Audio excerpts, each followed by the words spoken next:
ए डोंगरीचा राजा मोरया माझा डोंगरीचा राजा. गणेश भक्तांनो, बातमीच्या सुरुवातीलाच हे गाणं का ऐकवलं?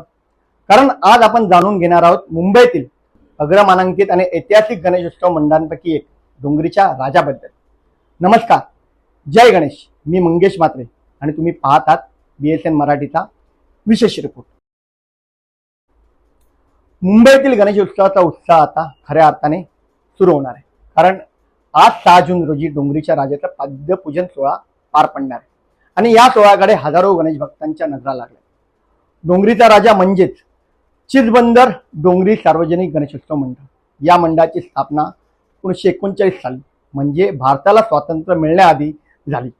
मुंबईच्या जुन्या आणि परंपरा जपणाऱ्या गणेशोत्सव मंडळांमध्ये डोंगरीच्या राजाचं नाव आदराने घेतलं जातं.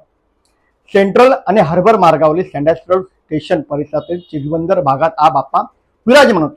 याच परिसराला डोंगरी या नावानेही ओळखले जाते. दरवर्षी आकर्षक मूर्ती आणि आगमन विसर्जन सोहळ्यामुळे डोंगरीचा राजा चर्चेत असतो. डोंगरीच्या राजाची मूर्ती साकारण्याचा मान यापूर्वी अनेक दिग्गज मूर्तिकारांना मिळाला. विजय खातू, मनोहर बागवे, कुणाल पाटील यासारख्या कलाकारांनी बाप्पाच्या रूपाला आकार दिला. पिढ्या बदलल्या, वेळ बदलली, पण डोंगरीच्या राजाचा थाट आजही तसाच आहे. विशेष म्हणजे 2013 साली मनोहर बागवे यांनी साकारलेल्या डोंगरीच्या राजाला मुंबईचा राजा हा किताब मिळाला होता.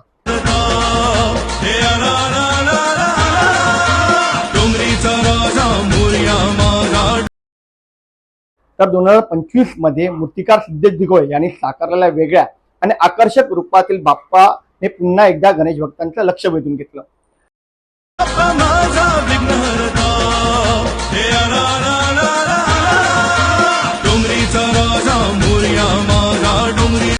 फक्त भव्य आगमन किंवा विसर्जन नाही, तर सोशल मीडियावरही डोंगरीचा राजा मंडळाचा दबदबा पाहायला मिळतो. अनेक मंडळे गणेशोत्सवाच्या काही महिन्यापूर्वी सक्रिय होतात, पण डोंगरीच्या राजाचं पेज वर्षभर अपडेट असते. फेसबुक असो, इंस्टाग्राम असो किंवा इतर प्लॅटफॉर्म भक्तांपर्यंत पोहोचण्याचं काम हे मंडळ अतिशय प्रभावीपणे करत आहे. सार्वजनिक गणेशोत्सव मंडळाचे सोशल मीडियाचं पेज कसे असावे याचे उत्तम उदाहरण म्हणजे डोंगरीचा राजा मंडळाचं पेज.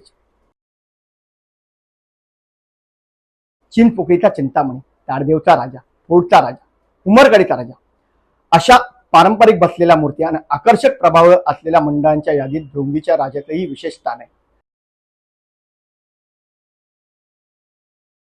आता सर्व गणेश भक्तांना प्रतीक्षा आहे 6 जूनच्या पाद्यपूजन सोहळ्याची. तिच्या राजानंतर कोणत्या मंडळाचं पाद्यपूजन सोहळा होणार आहे, त्या मंडळाचे नाव आणि तारीख कमेंटमध्ये नक्की सांगा.